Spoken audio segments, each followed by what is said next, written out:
explain a period epic film called Mongol, The Rise of Genghis Khan.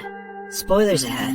Most of the movie is set in the year 1172. The current northwestern Chinese provinces used to be called the Tangut Kingdom, ruled by the dynasty of the same name. There lived several Mongolian tribes, led by their respective leaders, called the Khans. The rivalry between the tribes and the hunger for power within them caused several arguments, battles, and deaths. There are no rules in the world of Mongols, and it is in desperate need of a supreme Khan to lead and unite the people. Yesugai is the Khan of a small tribe in the west. At the beginning of the film, he is traveling with his men and 9-year-old son, Temüjin, to look for a wife for the kid. At night, they stop at a friend's tribe to take a rest. Temüjin is busy tending to his horse when a girl named Bort approaches him and asks him his name. Temüjin introduces himself and tells her the purpose of the trip. On finding out he is looking for a bride, Bort confidently claims that he should marry her. Temüjin's father wants to bring home a bride from a stronger tribe for politics, but upon his son's repeated request, Yesugai allows him to choose someone from the friend's tribe instead.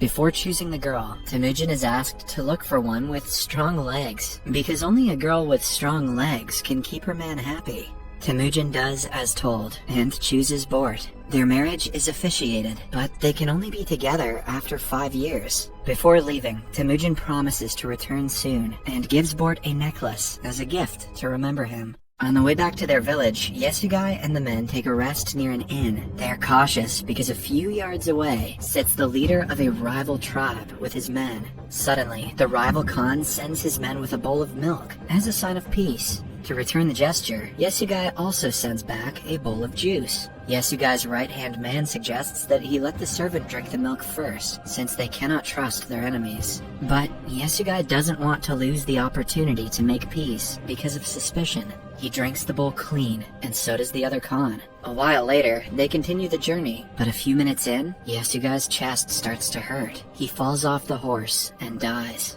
It is clear that the opponents took advantage of his kindness and poisoned him. Poor Temüjin goes to his father, but his followers could not care less. It is a tradition for the people to only follow a strong leader. Now that their leader is dead, their main concern is to find a new Khan, not to avenge the old one. In the following scene, Temüjin and his mother attend Yesugai's funeral. Yesugai owned a lot of cattle and houses, which are taken over by his right-hand man, Targutai. Temüjin's mother curses him and claims that her son will kill him one day. Targutai realizes it is true and makes it his mission to kill Temüjin. However, they measure his height, which doesn't reach the upper part of the wheel of a cart. According to the traditions, Mongols do not kill a child, which is why Temüjin's life is saved. But Targutai promises to return next winter, when Temüjin's height will have increased. When winter comes around, Temüjin has no place to hide. He remembers his father telling him about God Tengri, who will help him in his time of need. Hence, he goes to the sacred mountain to visit the holy place, but on the way, he accidentally falls into a frozen lake and almost dies. He is rescued by a boy his age named Jamuka. He and his younger brother bring Temüjin to their home and give him food. Temüjin is grateful to the brothers for saving his life. He offers to be Jamuka's brother by blood. They mix their blood in a bowl of milk and drink it to prove their allegiance to each other. The following morning, they are confronted by Targutai and his people, who are still looking for Temüjin to kill him. They abduct him and take him back to the tribe. But fortunately for Temüjin, his height hasn't grown much since the last time, so he has to be held captive until he grows. A kind old man feeds him every day and helps him with his injuries. A few days later, they measure his height again, but it still hasn't gone up. Suddenly, it starts to rain, and everyone goes inside their houses. The old man takes this opportunity to free Temüjin. The kid runs for as long as he can, with the wooden plane still stuck around his neck. He goes to the mountains and prays to God Tengri for help. Temüjin then sees a white wolf beside the monument of God, and seconds later, the wooden plane is miraculously broken.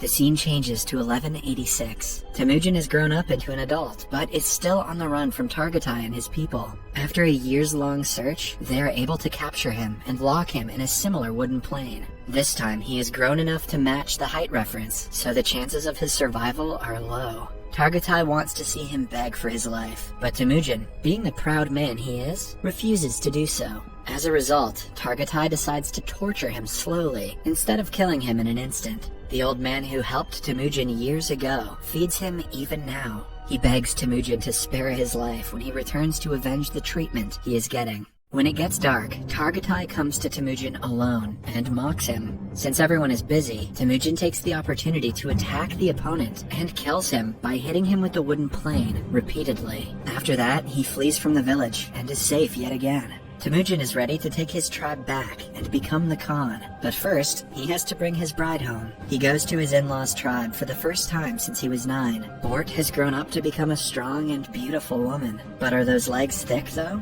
She reveals that she has been waiting for him since she saw him the last time. Temüjin receives a coat as a dowry and brings Bort with him. The two go to his mother and sister after several years. They are welcomed wholeheartedly by the family. For the next month, they live the life of their dreams. Temüjin and Bort fall deeper in love as spouses. But trouble arises when one day they are attacked by the Merkit tribe. Long ago, Temüjin's father kidnapped his mother from the Khan of Merkit. He had vowed to take revenge, and is here to steal Bort from Temüjin. The couple tries running away, but Temüjin is shot with an arrow, and Bort is kidnapped to become the wife of the rival Khan. When Temüjin gets better, he knows he has to get his wife back, but he cannot do it alone. Hence, he goes to his old blood brother, Jamuka's place. Jamuka has grown up to become the Khan of a powerful tribe himself. He agrees to help, but only after a year, because he is busy with a task at hand. A year passes in the blink of an eye, and the two then set off with their troops to attack the Merkit tribe. They kill all of their men and rob the place before finding a pregnant Bort in one of the huts. She has killed a man whose dead body is lying beside her. Temüjin immediately claims that the child is his and takes Bort back. At night, the troops celebrate the win. By now, Temüjin has been able to gather a bunch of followers. They ask him to distribute the robbed cattle, and unlike most Khans, Temüjin keeps only 10% for himself and gives the rest to his troops. He even offers more goods to the family of the men who died in battle. 2 of Jamuka's people see this and decide to join Temüjin's tribe. Since the Mongols are allowed to choose their own Khans, Jamuka can do nothing about it. But it is evident that he views this as a betrayal. In the following scene, Temüjin's soldiers see a man trying to steal their horses. They chase him down and kill him by accident. It turns out that the thief was none other than Jamuka's younger brother. After the incident, Jamuka makes it his mission to kill Temüjin, forgetting that he is a brother by blood. He joins hands with another tribe and makes an attack on Temüjin's tribe. Temüjin knows that his people cannot win the battle because they are heavily outnumbered. Still, he sends the women and children away and makes the men fight with all their might. Even after killing several opponents, Temüjin is caught in the end. Jamuka still calls him brother and urges him to beg for mercy. He doesn't want to kill someone who still has strength and pride left in himself. So instead, he makes him a slave and sells him to the brokers. Temüjin and the remainder of his men are made to walk several miles across the desert to reach the city that is ruled by the Tangut dynasty. After that, they are kept in the open for people to check and buy as they please. A higher official from the dynasty comes to the market one day and shows interest in buying Temüjin. His advisor Monk, however, sees Temüjin and can tell he is not the ideal person to be enslaved. He doesn't even have thick legs. He thinks Temüjin will be the end of the entire powerful dynasty. The buyer only laughs at the statement and buys Temüjin nonetheless. He is then kept in a cage as a freak who people can see and make fun of. The monk visits him every day and begs for forgiveness. He makes a pact with Temüjin that if he looks for Bort, Temüjin will not destroy the monastery when the time comes. While on the search for Bort in the deserts, the monk falls unconscious and dies. Luckily, he is found by Bort, who recognizes the necklace he has as the one she owned for several years. She figures out her husband is still alive and goes to the city to look for him. Since Temüjin is on full display to the people, she doesn't take long before finding him. The same night, she bribes a guard and helps Temüjin flee. He is surprised to see that his son has grown a lot, and Bort now has a second daughter. She reluctantly had to be with another man to make ends meet and to feed her children. Temüjin loves her even more for her sacrifices and tells the little girl that he is her father. The family of 4 returns to their home in the countryside and lives there happily for a month. The kids love their father and play with him all the time.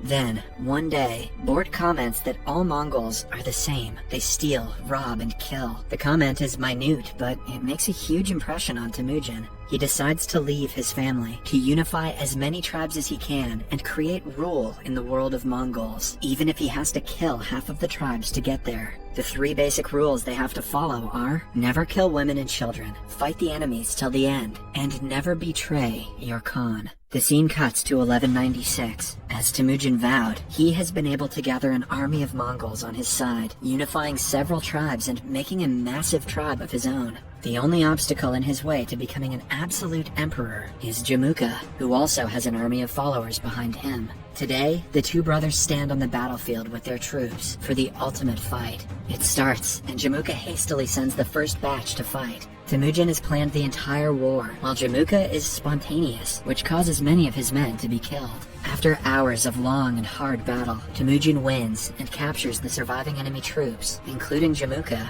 The troops are taken in as Temüjin's followers instead of being killed. The gesture makes them thankful and loyal to their new Khan. The old man who once helped them escape is made the advisor of the tribe.